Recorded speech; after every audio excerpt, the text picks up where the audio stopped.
armed drones there. But, and there's, the drone base, and this has been widely reported, by Intercept and others, the massive drone base, in Agadez and so forth.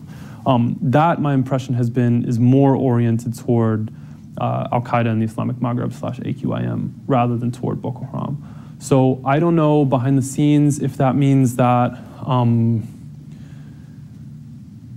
that both Nigeria and the United States have decided this would be a bad idea. If they have decided that, then I would say, I think that's right, but, or maybe there's a disagreement between the two sides. Maybe one side has proposed and the other has rejected, but yeah, that would be opaque to me.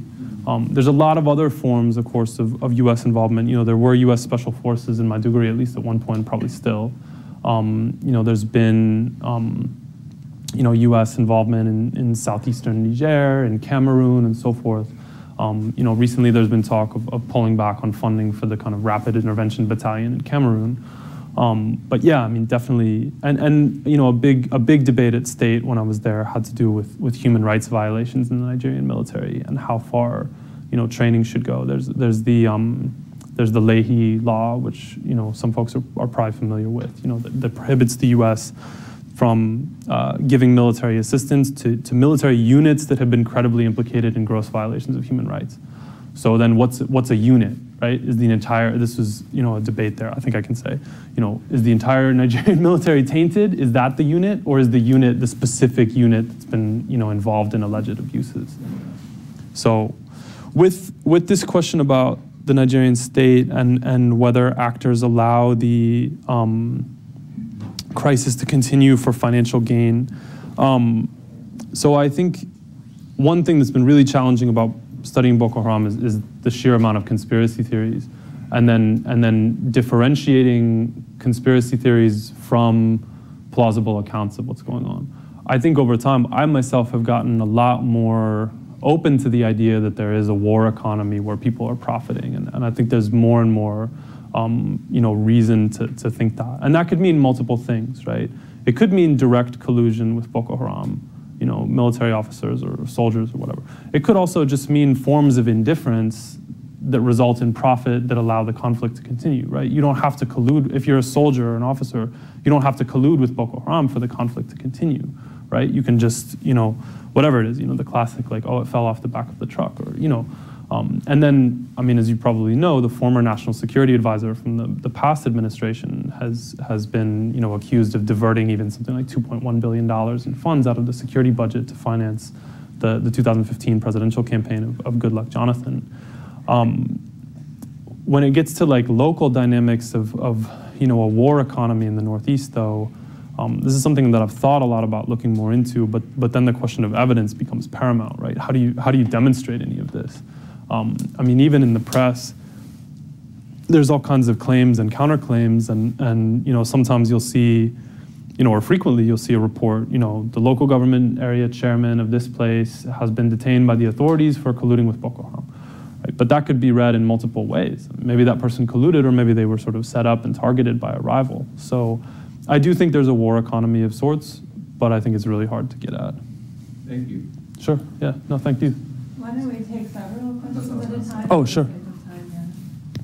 So actually, mine is not more of a question. I grew up in northern Nigeria, but not northeastern Nigeria, in the northwestern part of the northern part of Nigeria. And this movement started when I was in college, so hearing the news, on the TV and radio, all of that. But I just want to add to two things that you said. I have so much to say, but I think maybe we can talk later. The issue of ethnicity that you raised in the Borno area, I think there are people who call Shua. Yeah. Shua, actually, they are Arabs, because Islam actually, as you know, and many people know, came to Nigeria to rule the Borno, the Kanem Empire. Yep. And that also informs like why Boko Haram is thriving in that area in the name of Islam. Number two is the organization you talk about actually is because of the Lake Chad, because of fish. So Borno used to be a very huge fish market, not only for Nigeria, but for the neighboring countries, Cameroon, Niger, Chad, and all of that. And also people, as you say, from all over like northern Nigeria and also neighboring countries travel to those places for religious education and that fish market. So I think that's what I want to add. And the other side that I want to add some comments that maybe you may think and some people interested may think is in the early 2000s when Nigeria was under or when Nigeria was transitioning into democracy, the relationship between the state and the religious scholars and also centers, in particular Islamic religion. You know, under Abacha, religious scholars were not allowed to preach at all. And the Zazaki, who is under detention right now, tried to go against that law, and he was arrested.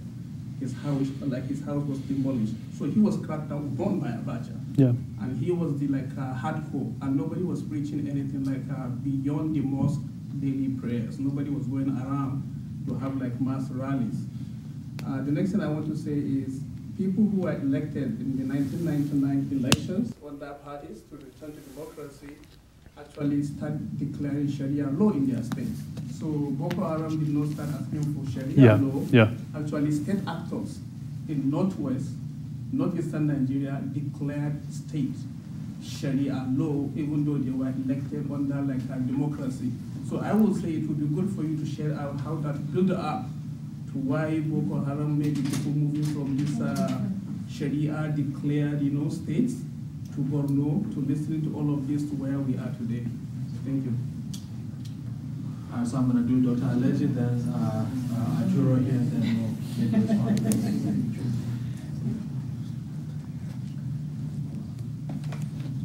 Thanks for a great presentation. I enjoyed reading your book and thanks. papers and articles. I've learned an enormous amount about Boko Haram and northeastern Nigeria and the region as a whole. U.S. foreign policy in Africa has been militarized quite thoroughly since 9/11, of course. This is an emergent.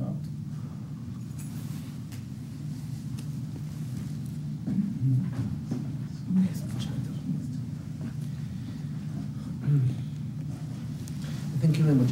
I have two questions concerning the current state of the Boko Haram and the political world context. One is in relation, I think that you were going to talk a little bit more about it. The second term of Buhari, it's supposed that Buhari has won the elections, even that there's, as always, protest, that there's not so clear the way in which we want, but it's common in Africa that we find these situations. But one of the promise of Buhari for for this term that is finishing was to destroy Boko Haram. Yeah. He did. Yeah.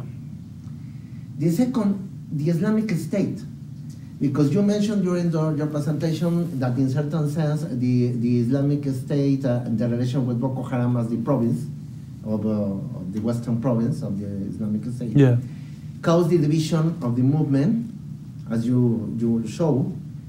But it's supposed that now ISIS has been destroyed. It's supposed the physical caliphate. I mean, in Iraq and in Syria. The analysts, experts say that there are still, how can I say, groups dispersed. In Libya, it's supposed that there are some militias. What it will be in the short term, the possible outcome of this situation with Boko Haram, with the disappearance of the Islamic State, and also the topic of what will do Buhari now, that in the following term? Yeah, thanks. Should we pause there and then come back to? So first off, thanks for your comments and with Boko Haram and the interaction with the Sharia movement. This is something that I just straight up forgot to say. It's in the book, but yeah, I mean this is really important, and this is part of Mohammed Yusuf's story, right? Is as you said, the northern states, starting in 1999, 2000, 2001, start implementing these Sharia codes. Initially, Yusuf even served on a government committee in Borno for the implementation of Sharia, but then pretty quickly you find him saying, basically this is fake, right? And this is not going far enough. And this was one element of the 2003 election, is that at least in Borno and Kano, the gubernatorial challengers who ended up winning tried to sort of out-Sharia the incumbents and had a bit of success with that. And Yusuf was, at least a secondary character in that story. So yeah, I think it's, and this is a place where, speaking of like US foreign policy and so, one has to be like so careful because, if you read back through, there's a foreign affairs article from 2004 about Nigeria or partly about Nigeria that I sometimes go back to. Sometimes, especially during that period, you find depictions of Nigeria. There was a report, I think it was called the the Talibanization of Nigeria, you know, and reports suggesting basically, well, everybody in northern Nigeria is a radical and an extremist, right? I mean, you have to be careful with this, because as you say, it was politicians who drove it. You know, it was mainstream figures and mainstream scholars. So I'd never want to fall into that trap of saying, you know, well, Boko Haram came along because everybody was a radical to begin with, right? That would be ridiculous. But here, I think, too, we see a little bit of a dialogue between Boko Haram and the context around them. Partly, it was the Sharia movement that let them say, this is fake, let's, you know. So, and thanks for your other comment as well. I mean, for the sake of time, I won't respond to everything you said, but I agree, yeah. With US foreign policy and this question of a political solution, I mean, I'm a pretty big proponent of trying to talk to jihadists, right? Of national governments talking to jihadists, right? I don't know. You know, for me, I would even support something like if the US wanted to appoint a special envoy for non-state actors or something like that. I think, you know, why not? What is there really to lose, you know, nearly, you know, 17 and a half years after 9/11, right? Why not try something new? But I definitely am a proponent of national governments talking to jihadist movements within their own territory. So I think that one thing that the US government can do is not get in the way of that, right? I mean, and I think maybe the French government has been more counterproductive on this. In Mali, there was a recommendation in 2017 by Mali's own, you know, official Conference of National Understanding, as many of you probably know. There's a recommendation that the Malian government talk to Malian-born jihadists. And the French almost immediately said, no, this is a black and white conflict, and it looked like, you know, a French exercise of kind of veto power over this.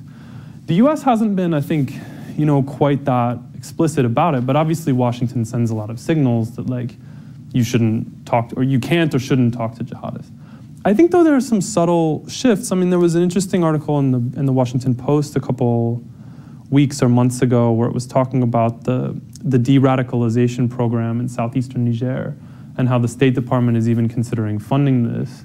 You know, it's not at the level of, you know, the State Department mediating talks between the Nigerian government and Boko Haram or something like that. But I think even in segments of the US government, there's a little bit more openness to, you know, nonviolent approaches. Some of these de-radicalization programs and so forth can be deeply flawed and problematic in and of themselves.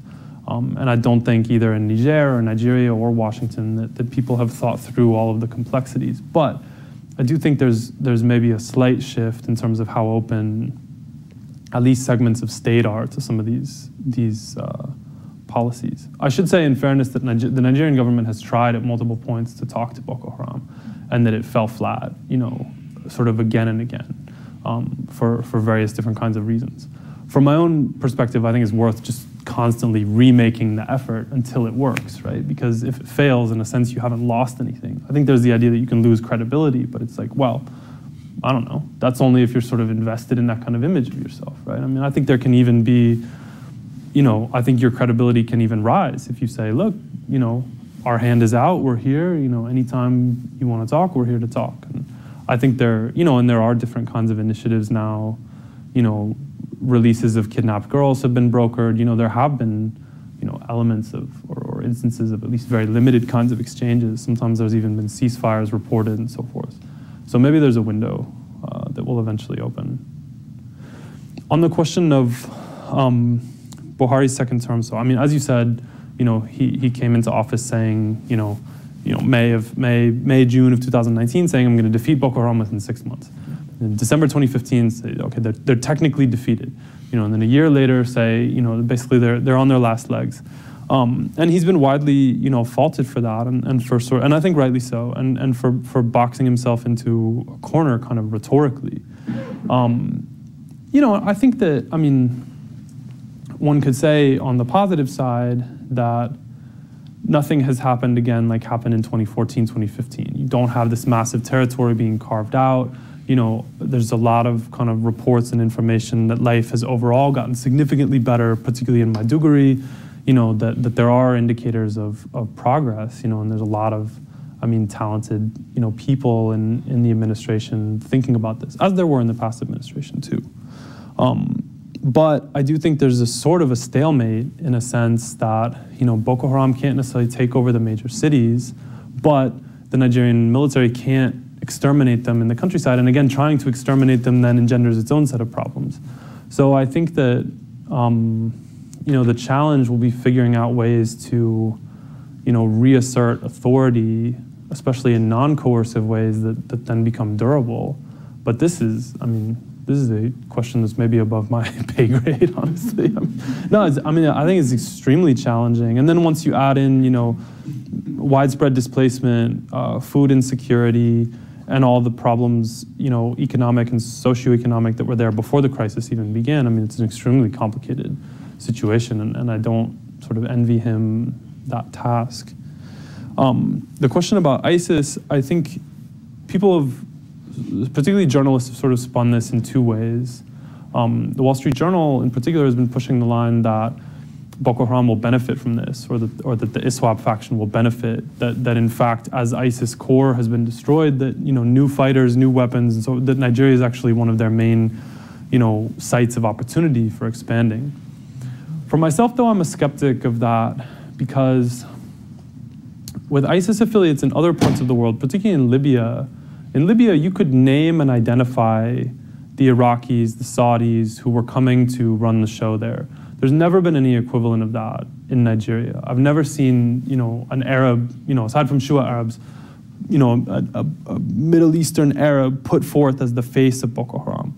I also think even, and the Islamic State core is keen to gloat over Boko Haram victories and so forth. But there's even been kind of a hints of even a racism in the way that they talk about Boko Haram. So when they were, standing up Islamic State West Africa province, they did an interview with this guy Barnawi, who may be the son of Yusuf. And when the Islamic State commentator was, introducing the interview, he was kind of in the text, he was kind of and now live from the jungles of Africa, we bring you, al-Barnawi, right? So it's this kind of racist kind of sort of framing of even their own kind of affiliate. So, and I'm not sure that, the kind of Syrian and Iraqi commanders would say, okay, we're down and out here, we're eager to go to Nigeria and link up with these guys. I think they would flee elsewhere. They get labeled polytheists from the hierarchy a lot in some of the correspondence I've read. And of course, that's the knock against Barnawi, that Chikawa is saying that he's a polytheist, but I've heard even people up top refer to black sub-Saharan Africans that way regularly. But so there is an element of racism. I think that's really astute that you point that out. No, and you can see that in other contexts too. When you get, it was for a very different project. Once I read through a series of reports that writers at Al-Azhar University had written about Ghana, about the Congo, about Muslims in those places, and it was kind of this is all just sort of sorcery. We better go teach them how to be Muslim, right? And so it's ISIS maybe drawing on a larger stock of racism there. I have a question about the more recent wave of it's not for amplification, so that we can no, it's good. You wouldn't be able to tell if it was working because it only goes in, So in 2018, transhumans-related attacks, the herdsman-farmer conflicts accounted for more deaths and fatalities in Nigeria than Boko Haram. Yeah. And there's a lot of debate as to, we know the origin, but there's a lot of debate as to what's causing this amplification in the crisis. And of course, most people are very quick to say that this is very much tied to resource constraints, tied to desertification, and so on and so forth. Do you think that there's fundamentally some common elements between the herdsman issue and the Boko Haram issue? Do you think there's a potential connection? It's a question that everybody wants to kind of have answered. Is Boko Haram involved in the indoctrination of herdsmen? Do you see any evidence to that effect? Or you think these are totally different, other than the maybe potentially common, not even extremist ideology, but common Islamic roots? Do you think that there's any connection between those two?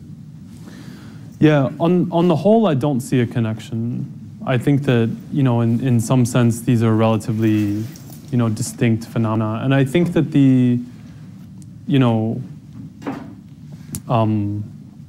I was talking about this with folks here earlier. I mean, there's been sometimes a tendency, right, in the study of Islam in Africa to sort of dismiss the religiosity of different actors, right? So I don't want to dismiss the religiosity of the herders in particular. But I do think that those conflicts are so sort of multi-causal, right? And sometimes when you see the press reports of like, you know, the Fulani jihadists have struck again, right? It's like really, you know, I think distorting like who they are, right? I mean, it's, you know, and we should say that, I mean, I think actors within the Nigerian press and Nigerian politics have an interest in portraying the, you know, the Fulani in that kind of way and making it into, you know, a purely religious issue. So no, I don't see a lot of overlap. I think, I mean, this maybe takes us back to the question of the war economy. I mean, Boko Haram and ISWAP's ability to extort different economic sectors in you know, Borno and Yobe and Adamawa and so forth, that's really opaque to me. I mean, you see, you know, you mentioned fish earlier. I mean, you see these press reports of, you know, Boko Haram has, or ISWAP rather, has, you know, a relationship of extortion with the, you know, with certain fish, you know, trades and middlemen and so forth. You know, and if I recall correctly, I've seen things like that about, you know, herders too, you know, that Boko Haram would be in a position to extort them. But I don't see evidence that Boko Haram would be in a position to exploit them as fighters. I think it's a bit more murky once you get into, you know, some of the developments that have been reported with like banditry in Zamfara or with, you know, some press reports have talked about sort of a shadowy, you know, jihadist group or jihadist-ish group in Sokoto, like on the, you know, on the border with Niger. I mean, there, you know, still I haven't seen evidence that this is like any extension of Boko Haram, but who knows? I mean, maybe sort of an echo. And this is one thing about violence. I mean, this has come up a lot in thinking about Mali is, I mean, one thing about mass violence is just the way that even victims themselves can lose a sense of who's perpetrating the violence, right? Once you get bandits in the mix, then it can be really hard, especially in an area where somebody might be attacked from multiple sides. And this then can breed, you know, confusion and lots of suspicion and allegations. Please, yeah. Well,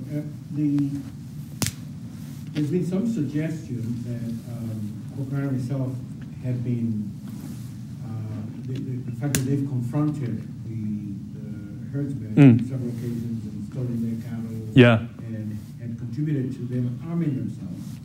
And then the capacity to, of course, bear arms and light weapons makes it easier for them to strike. And, you know, because they could, what's the difference between the local farmer in Benue State and the Boko Haram agents attacking them? And so that the herdsmen become more militarized and probably their capacity to determine what's a real threat, whether it's Boko Haram or a farmer, is increased. And their tolerance, if you see what I mean, for opposition has increased. That's one potential connection that people have talked about. I think that's an excellent point and one that I hadn't thought of before, but it makes total sense that both that you would arm yourself and also that your sense of defensiveness would rise and that you would be more likely to, yeah, that's a really great point. Any other questions?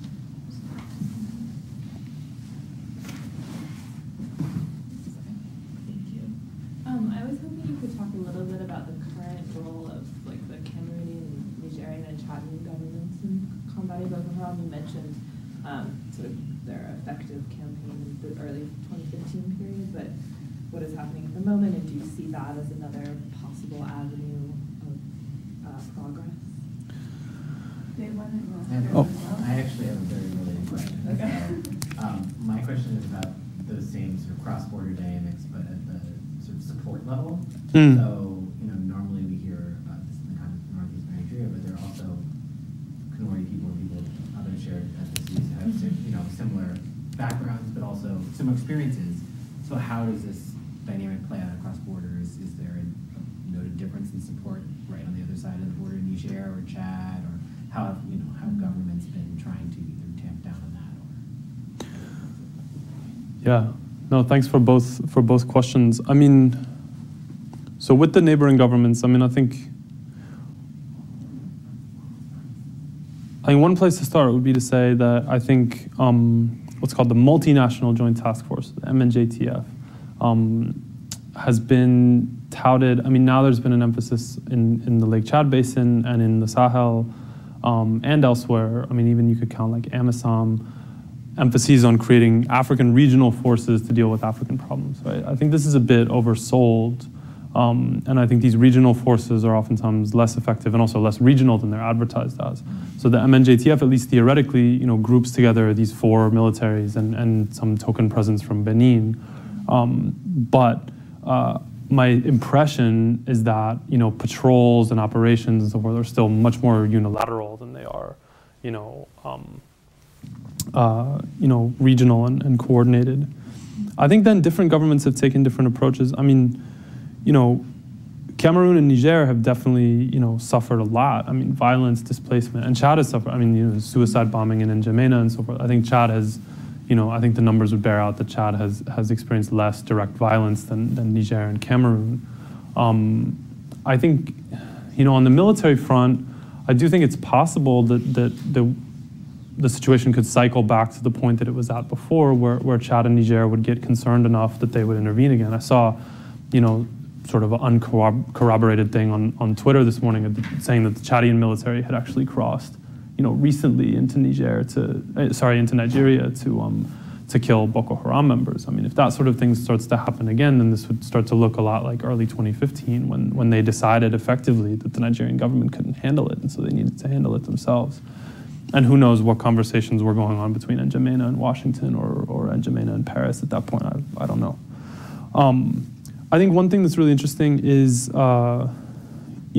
the de-radicalization experiments that I mentioned on the Nigerian side of the border. I mean, and that has been, now there's international support, but some of that has been, locally generated, even at the level of like the administration of DIFA in southeastern Niger.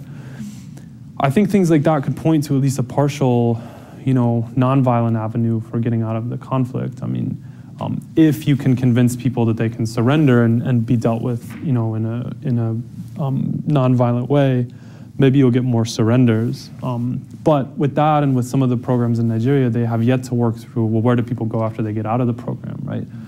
I was in Nigeria in November, and I heard really different points of view on this from people from the Northeast. Some of them saying, look, they can't go back to their communities, right? Because people will kill them there. Some people saying, look, they can't even go to a big city and live anonymously because people will say, hey, wait, why did these 5 young guys move into an apartment building over there? They don't have any jobs or anything, and who the heck, that even in a big city you can't be anonymous. Other folks were saying, look, well, maybe they could go to Kano, or maybe they could go to Lagos. I mean, there are places maybe where they could blend in. But in any case, I mean, some of the implications of these de-radicalization programs haven't been worked out. So yeah.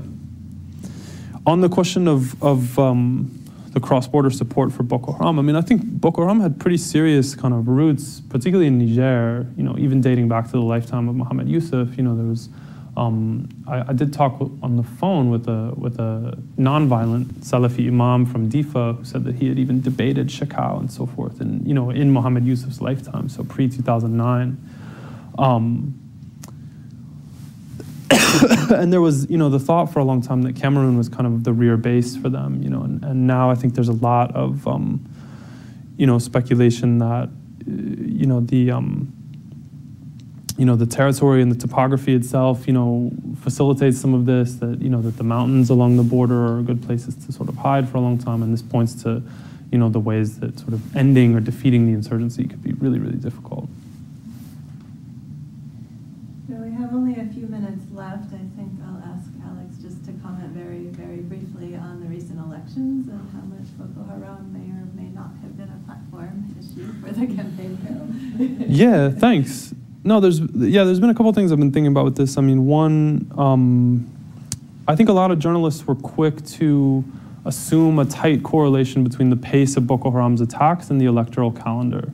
Whereas I don't think that that's necessarily the case, right? I think that Boko Haram thinks on like a long time span and that they want to build military momentum. And I think now that, the elections are over and even after the state elections in 2 weeks, or less than 2 weeks now, that we'll see the attacks continue. And on the day of the voting itself, they did much less than they might have done to try to disrupt the election. So I'm not sure that they were thinking of, disrupting, but many journalists took that line. I'm not sure how big it figured in the campaign issue, as a campaign issue. I'm still sorting through some of the numbers, and I kind of popped off on Twitter and talked about rigging, and some people did not like that, But the figures for Borno, I mean, in Borno, just off the top of my head, I think you know, in 2015, the reported figures were that, you know, something like 450,000 people voted for Buhari and something like 25,000 voted for the opposition. And then this time, they said that something like, I don't know, 820, 830,000 had voted for Buhari and about 75,000 had voted for the opposition.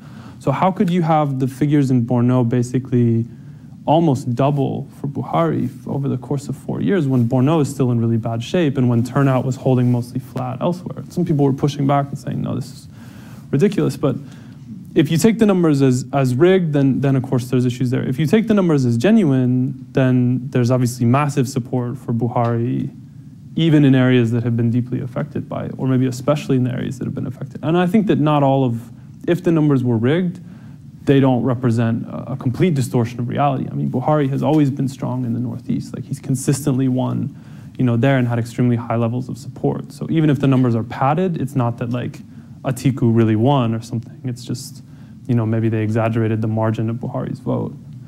So I don't know, it seemed to me like it was a little bit less of an issue this time than in 2015. It seemed like in 2015 it was a bigger issue and that this time it was more sort of a referendum on Buhari himself. Yeah. I just want to add that when Buhari was on the campaign trail in the northern states, whenever he took to the podium, which he usually speaks in Hausa, in most of the northern states, he started by telling the people that he campaigned for 3 issues in 2015: war against corruption, boosting agriculture, and security. Yep. And then he will say what he did in agriculture, what he did in corruption, and in the Northeast issue, he will say, go to the Northeast and ask them. Right. What is life like before I came and what it is like now? So he never said like military did this or we are doing this. Yeah. So I found it very interesting. Yeah. He would listen to the people, call the people, or you go there and ask them what was life like before I came and now I'm in charge. So he never said anything about that. I just want to add that. Yeah, really interesting. Yeah. So we are out of time, but let's give Alex another round of applause. Thank you for having me. Yeah. Thank you again for joining us. Next week is spring break, so there's no talk next week. You have some announcements.